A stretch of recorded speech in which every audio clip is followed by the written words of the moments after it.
Assalamualaikum warahmatullahi wabarakatuh.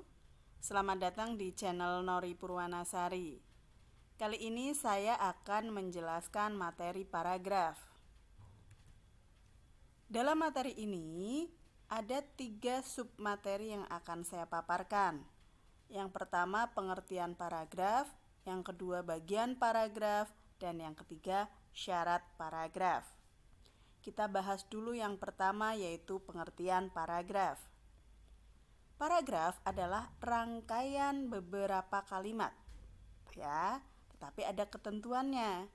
Jadi yang disebut sebuah paragraf adalah rangkaian beberapa kalimat yang di dalamnya saling berkaitan, saling bertautan, dan juga mengungkapkan satu ide atau satu gagasan. Jadi dalam sebuah paragraf ini nanti akan memiliki satu pikiran utama atau gagasan utama dan beberapa pikiran penjelas atau gagasan penjelas. Selanjutnya, bagian paragraf. Bagian paragraf yang pertama yaitu transisi atau sering juga disebut penghubung.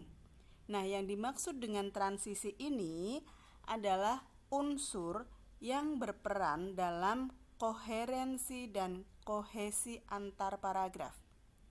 Jadi berperan dalam kohesi dan koherensi antara paragraf satu dengan paragraf yang lain. Transisi ini biasanya terletak di awal paragraf atau di akhir paragraf. Bagian yang kedua adalah gagasan utama.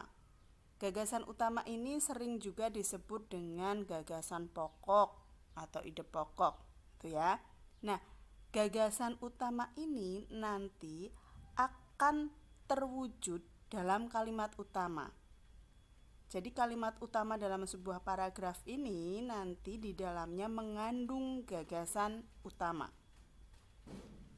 Bagian yang ketiga, gagasan penjelas. Nah, gagasan penjelas ini adalah gagasan atau pikiran-pikiran yang menjelaskan gagasan utama. Nah, gagasan penjelas ini nanti akan diwujudkan dalam kalimat penjelas. Dan dalam sebuah paragraf, kalimat penjelas ini terdiri atas beberapa kalimat, ya. Selanjutnya, kalimat penegas. Kalimat penegas ini nanti akan menegaskan kalimat topik, ya. Jadi fungsinya menegaskan kalimat topik. Selain itu, kalimat penegas ini juga mampu menjadi daya tarik, ya, daya tarik dari paragraf itu sehingga pembaca tertarik membaca paragraf tersebut. Berikutnya kita bahas syarat paragraf.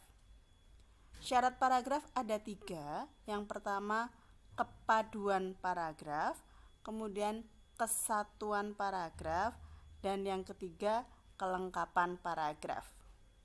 Saya akan jabarkan satu persatu mulai dari kepaduan paragraf, ya. Nah, yang pertama kepaduan paragraf. Kepaduan paragraf ini adalah kekompakan, ya. Jadi kekompakan hubungan antara kalimat yang satu dengan kalimat yang lain dalam membentuk paragraf itu. Jadi setiap kalimat dalam paragraf itu berkaitan atau berhubungan. Misalnya sebuah paragraf terdiri atas 5 kalimat, maka kalimat 1 dengan kalimat 2 berhubungan, ya. Kemudian kalimat 2 dan 3 berhubungan, 3 dan 4 berhubungan, dan seterusnya. Nah, itu yang disebut dengan kepaduan paragraf. Kepaduan dalam sebuah paragraf ini bisa dibentuk dengan unsur-unsur repetisi kata kunci, kemudian penggunaan kata ganti, kemudian penggunaan kata transisi, dan urutan isi paragraf. Nah, ada 4 hal ini atau 4 unsur ini yang bisa kita gunakan untuk membentuk kepaduan dalam sebuah paragraf.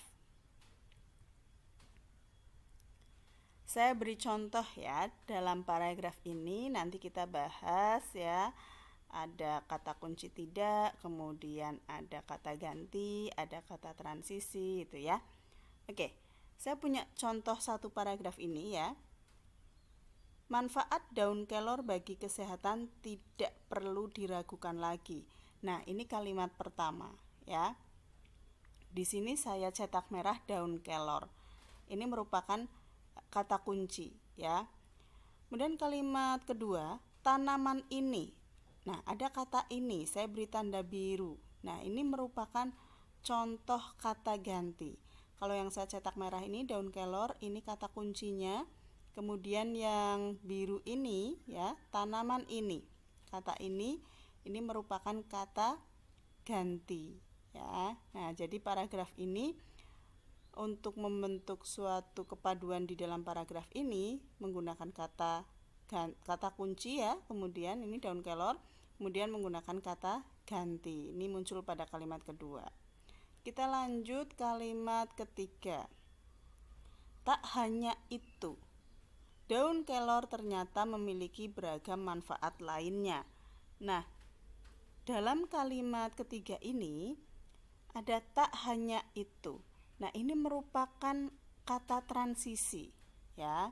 Kata transisi antara kalimat 2 dan kalimat ketiga. Jadi paragraf ini untuk membentuk kepaduan juga menggunakan kata transisi ya.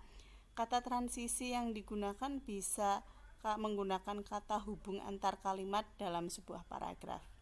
Ini contohnya tak hanya itu, bisa juga selain itu, lalu, kemudian. Nah, ini bisa digunakan ya sebagai kata transisi. Nah, dalam kalimat ketiga ini juga ada kata kunci. Tak hanya itu, daun kelor. Nah, ini ada kata kunci muncul. Sehingga kalimat 3, kalimat 2 dan kalimat 1 berhubungan, berkaitan. Ya, saling berkaitan. Lanjut kalimat keempat.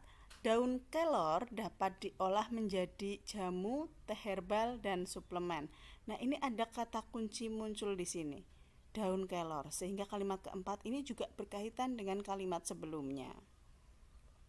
Dalam kalimat terakhir ya, dalam pengobatan tradisional, daun kelor ini ada kata kunci lagi muncul. Nah, ini juga akhirnya membentuk kepaduan dengan kalimat-kalimat sebelumnya. Nah, ini contoh sebuah paragraf yang di dalamnya sudah padu ya. Dan kepaduan yang dibentuk dalam paragraf ini menggunakan kata kunci, kemudian kata ganti, dan kata transisi. Saya lanjutkan. Syarat paragraf yang berikutnya yaitu kesatuan ya. Kesatuan atau disebut juga dengan istilah lain kohesi. Kalau kepaduan tadi ya disebut dengan istilah lain koherensi. Nah, kita bahas kesatuan paragraf. Kesatuan paragraf ini maksudnya adalah semua kalimat yang muncul dalam paragraf itu ya, mendukung satu gagasan utama. Itu ya. Jadi bisa dikatakan bahwa paragraf yang di dalamnya memiliki kesatuan ini nanti pikiran utamanya itu akan menjiwai seluruh isi paragraf. Misalnya dalam sebuah paragraf ada 5 kalimat gitu ya. Nah, kemudian ada satu kalimat utama yang 4 ini merupakan penjelas. Nah, penjelasnya yang ada 4 ini semua mendukung gagasan utama yang diwujudkan dalam kalimat utama. Itu yang dimaksud dengan kesatuan paragraf. Misalnya ada gagasan utama faktor-faktor penyebab banjir. Nah, maka pikiran-pikiran penjelas yang mendukung gagasan utama ya berarti faktor yang menyebabkan banjir apa saja dirinci satu persatu menjadi sebuah penjelas, sehingga penjelasnya akan mendukung gagasan utama. Oke, kita bahas syarat yang ketiga yaitu kelengkapan. Nah, kelengkapan dalam sebuah paragraf ini maksudnya adalah ketuntasan pembahasan, ketuntasan pembicaraan dalam sebuah paragraf ya. Nah, Kelengkapan paragraf ini bisa dilakukan dengan menghadirkan kalimat-kalimat penjelas yang mendukung kalimat topik, ya. Jadi penjelas-penjelasnya ini semua berkaitan dengan kalimat topik. Kemudian ketika dalam sebuah kalimat topik, ya, menyebutkan dua hal, misalnya begini, saya punya kalimat topik ada dua faktor utama penyebab banjir, yaitu faktor alam dan faktor ulah manusia. Nah, maka penjelas yang harus muncul dalam paragraf itu adalah kedua faktor itu. Faktor alam dijelaskan, faktor ulah manusia juga dijelaskan.